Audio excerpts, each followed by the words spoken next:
Today we're just going to run you through a few bits that hopefully you're able to do at home, nice and easy. So you're getting a good press up position, but making it higher means that it's a lot easier. Okay, there you go.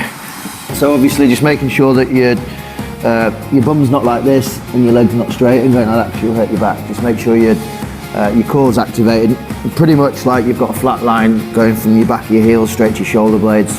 And then as you get better, once you maybe get to about 10 or 12 at that level, you can move further down. Once you get to the floor, you can always do one-legged ones. All right, show off. Then again, so this makes it harder because you've got more of your kind of body weight over your shoulders. It's really important to try and squeeze your shoulder blades together. That's the main coaching point on this one. And as you get better, you can try handstand push-ups if you want. So you need to find a wall. All the way down then. And then you can cheat if you want. I'm not trying that. So Chris, core is obviously something that gets talked about a lot in cricket. Specifically as a bowler, you've got to have a strong core. And we've got a few simple core exercises that you can do at home. You don't need any equipment for them. So basic plank, obviously you want to keep your elbows under your shoulders. Try and be as flat as possible. To be able to advance this is actually by going down and doing a normal plank and maybe coming up and down. There's the plank clock as well, where you go one arm, I'll show you. Where you go hand, foot, foot. Another bowling specific core exercise is the side plank. So you just go down on your side, pretty similar to the front plank, but you're holding it to the side. Again, we can advance this by putting legs up, arms up, and then also by doing dips. Again, it's something which you might not find easy to begin with. The more you do it, the better you'll get at it. So the first two drills we're going to do, we do in pretty much every pre-match warm-up and a lot of other training sessions as well. Just moving across, you start just quite slow and you build up into more of a bouncy one.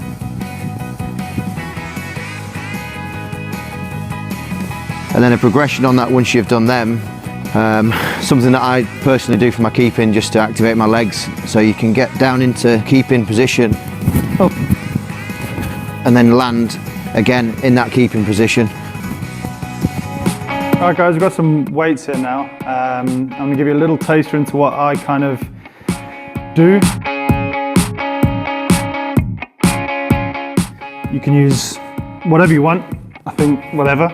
You kind of just hold it there in the middle here. Nice and slow down, linked in with some power.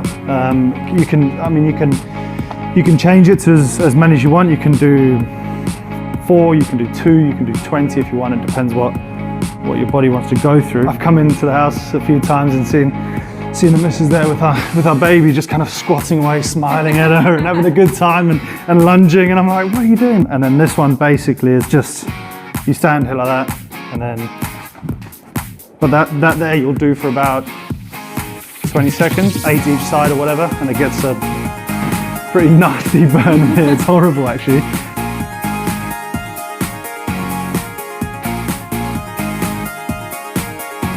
So it's a bit of like, you've got to get into a routine. I'm not doing that. I don't know about you, Chris, but I hate running. But now I've discovered a podcast and I've absolutely smashed my time.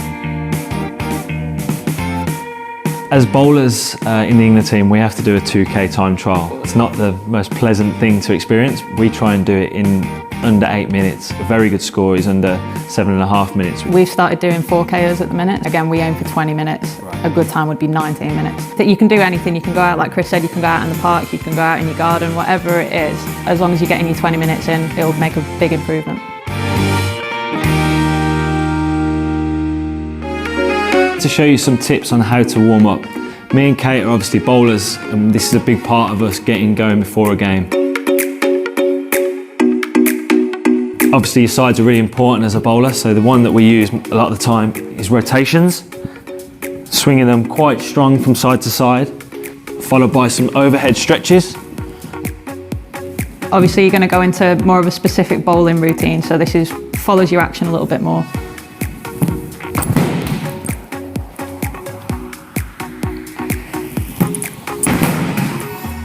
generally getting through your motion and getting through the movement and activating your core muscles are really important. I think I got them on the right way. Yeah. So what would you just box with this? Yeah, just do like little combinations. There we go. Yeah. So you might go. Yeah, that's it. Would you do something a bit more like that? I'd go as fast as you can for 30 seconds and then maybe 20 meters there and back a run, and then rest for 30 seconds, and then again. Yeah. And then you just do that maybe 6, 7, 8 times maybe. It's a workout for me this. Good concentration. Good concentration. That's an authoritative shots from Lauren Whitfield. So we'll move on to 3 real simple keeping warm-up drills. So the first one is holding it about knee height. You're going over it with a step in the middle, coming back to a stop. There's drill 1. The second one is holding it about this height here. You can see Tammy's in a keeping posture position, going underneath like that. So that's all about maintaining posture. If you're feeling really adventurous, is this. So you go over and then under. Over, under, swap. Under, swap. Swap. Again, all the way through you can see the posture's not changed. So remember to keep your posture, keep your strength in your legs. I'm going to take Jason through a bit of a yoga sequence. It's something that I've started to do a lot more in recent times. Mobility, recovery. What we'll do to start with is we'll just do, this will be good with your recent back trouble. So we're just going to do some really light mobility for the back first. So literally cat cows. So. Oh yeah, okay. Low back. Okay, and then we'll just push to downward dog. So literally just back. And you can just cycle like from one calf to another, like just push from one leg to another. And then just take your right leg up to where your right hand is. Yeah, so you're saying like an area for you that's quite tight is like your hips and your back. Yeah, always my hips, my hip flexors, glutes, hamstrings, quads, everything. So as soon as I do my mobility, I definitely feel my back loosen up. Yeah, definitely.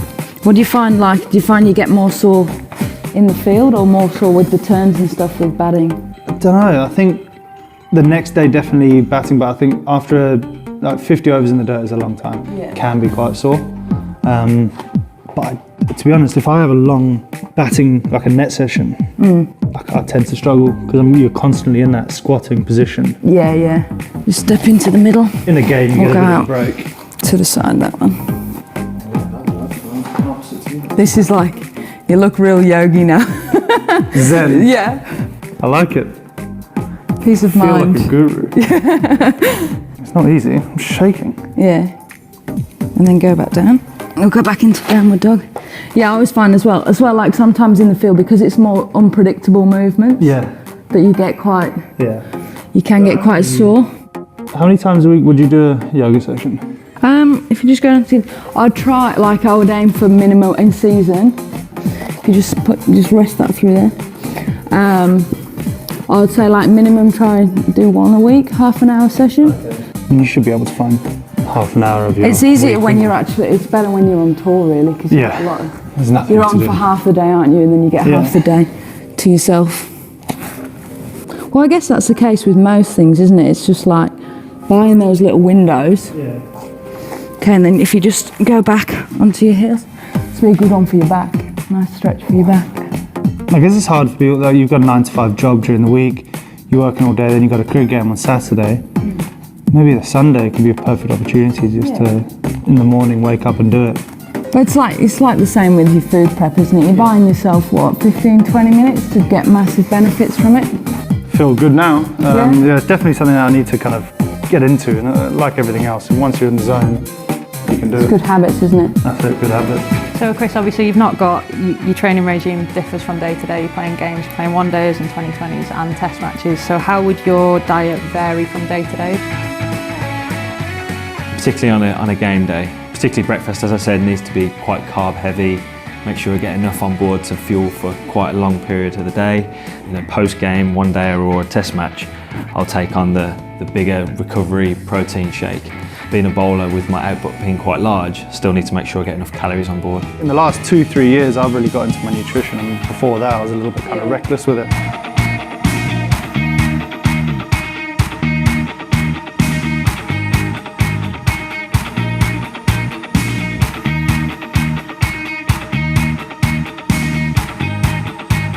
Right, let's give this a crack. The same as our kit, that's nice. Ta-da! Did that on purpose, didn't we? Yeah. That's good. We've crushed that. Yeah? No, that's really nice. I think it's pretty easy. So normally when you've done a session, might be a gym session, a bowling session, whatever you've been doing, it's obviously really important to recover afterwards. So we've got a few ingredients here to show you how easy it can be to make a recovery smoothie.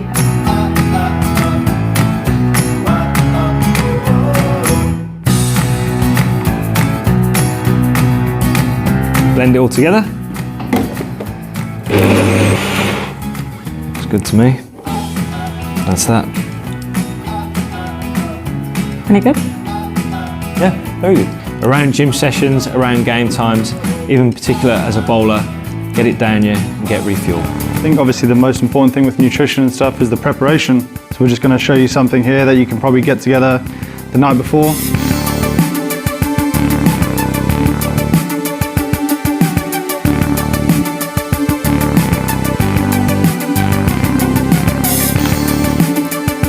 Oh, splashed it all over my new tracksuit. There we go. Then just chuck it in the fridge, let it rest, and it should look like something like this in the morning.